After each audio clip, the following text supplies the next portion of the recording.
آقا اونی که دونه میده از اونی که دونه میخوره بیشتر حال میکنه. اشبازی به تعداد بالا نیست، به گرو بستن نیست، همین که حال دلت با 4 تا ایوون خوبه توی اشبازی. الا ای پیر فرزانه مکن منم زمیخانه، که من در ترک پیمان دلی پیمان شکن دارم.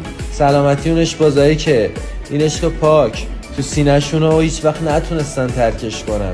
اشبازلار سالمونم بفرست براش.